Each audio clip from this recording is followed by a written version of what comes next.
Good morning and welcome to the Protista Culinary School.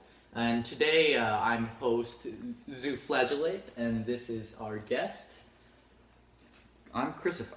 Chrisified, okay. I can call you Chris, right? That'll be great, Zoo. Alright, okay. Alright. Okay. So today we are going to be cooking carbon compounds. We'll be using this recipe book. Apprentice Hall Biology. Alright. Today our ingredients are carbon, oxygen, hydrogen, nitrogen, and phosphorus. All brought to you by Organic Elements. Let's go to our first recipe. Yep. Let's see. Where's our recipe? Page 44. Page 44.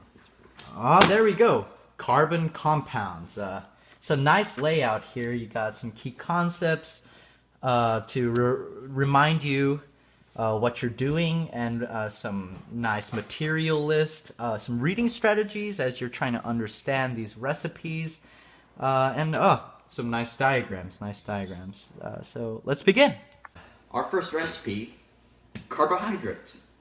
It says right here that there's too much of... Oh, carbohydrates are made out of monomers, which are then made out of these.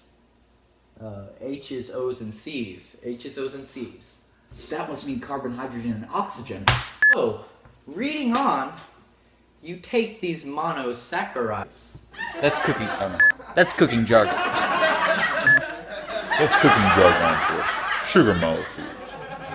And combine them to form polysaccharides. That's also cooking jargon. Carbohydrates are great for parties that require a lot of energy, especially plant parties. They're also necessary for plant powerlifting competitions. Yep. You know, the 2014 Winter Olympics are coming, and I heard that the plant powerlifting competition is going to be added this year. Yes, I heard that the Black Forest from Germany is going to do really well. Yeah. But moving on, the two common varieties of carbohydrates are glycogen and spaghetti. That's cooking jargon for starch.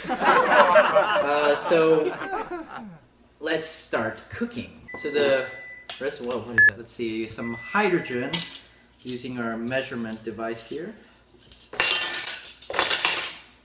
So what do we need again? We need 1 carbon, 2 hydrogens, 1 oxygen. 1 to 2 to 1. It's quite a small recipe. Yeah, these recipes are pretty hard to read. Yeah. What does it mean? It means we have to wait for 5 hours. 5 hours. That's okay, what it means. yeah. Okay. 5 hours passed. Here is our carbohydrate. Well, let's move on to our next recipe. So, this recipe... Oh. Okay.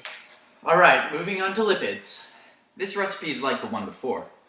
Many lipids are formed from glycerol and Many lipids are formed from the bonding of glycerol and fatty acids, which are composed mostly of carbon, hydrogen, and some oxygen.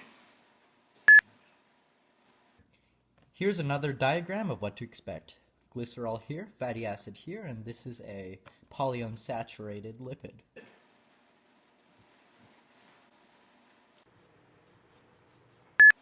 So you just put it in like this, I think. Of carbons, and then we'll cut that very Lipids are great for things like cooking oils and steroids. Yeah, fun fact, this is not soluble in water.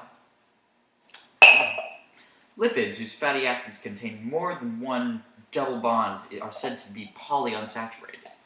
If there are no double bonds, the lipid is saturated.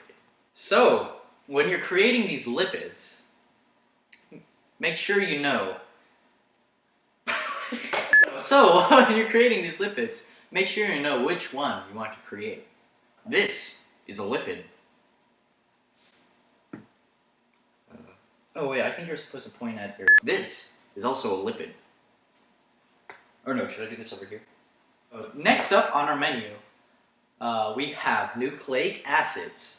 Nucleic acids contain nucleotides, which consist of 3 parts. A 5-carbon sugar, a phosphate group, and a nitrogenous base. Nucleotides are composed of oxygen, hydrogen, nitrogen, carbon, and phosphorus. These nucleotides chain together with covalent bonds to form polynucleotides. That's cooking jargon for nucleic acid. As Chris, our photosynthetic, is cooking nucleic acids,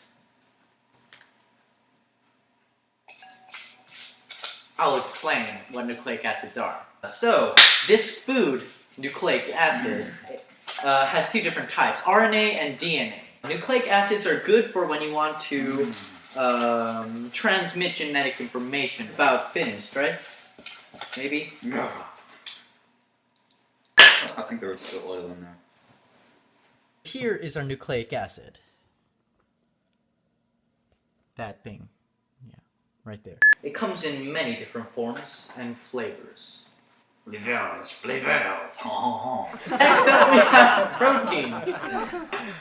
Proteins contain carbon, hydrogen, oxygen, and nitrogen. Alright, we have a nice diagram here. The amino acid, here is the amino group NH2, COOH for the carboxyl group, an H bonded to a C, and then an R. Wait, what's that R? Is that like some kind of element? The R actually stands for the R group. Who would have thought? And they're acidic, and some are basic, some are polar, some are non-polar, and those are what creates the variety in these proteins. So yeah, so next time when you go buy some proteins, remember that there's so many choices, you'll never be able to decide. Ever. Zooflagellate here once took 4 months in a grocery store trying to find the right protein, and he never found it. 4 months. 4 months. 3 days. And 3 days, exactly, with 2 hours and 35 minutes. Anyway, 24, 25 seconds. It's up to still being debated by many scientists. So anyways, Proteins are created of amino acids, and those diagrams were the amino acids. Proteins do a lot of things. They control the rates of reaction, and then they regulate cell processes. Some are used to form bones and muscles, and others transport substances into or out of the cell, and also others help fight disease. So proteins are quite the variety indeed. They get around. So let's see, for protein, we need that amino group first, consisting of the N, H, 2 H's, then we need the sort of thing that combines it in the middle, H, and some C thing, and then we have COO, and the H, and then we have the R. We don't have an we don't R. have an R. Ooh, let's do a different one. Alanine. Alanine. Alanine. Okay, Yeah. we're making alanine. Yeah, alanine. So it looks like for alanine, you also need to add H, C, H, and another H. So many H's. H. So that's one amino acid, and it'll take about 5 more hours to create more. Alright, we're exemplifying the variety. Some examples of proteins include the brand egg, and another brand meat. Meat, yes. Also consists of fat, too, Yes. which are lipids. That's lipids, yeah, lipid. Mostly lipids. Mostly. Wait, what? that's all for today. Yeah, from the Curtis Culinary School. Thanks for coming, Chris. Thanks so much. Yeah. You made a lot of nice Nice. things today. Yep. Oh. Great. If you ever want to make macromolecules, Just that's how you do it. tune in. Creation bacteria. Sure. Tune in next time where we'll be creating bacteria for you guys.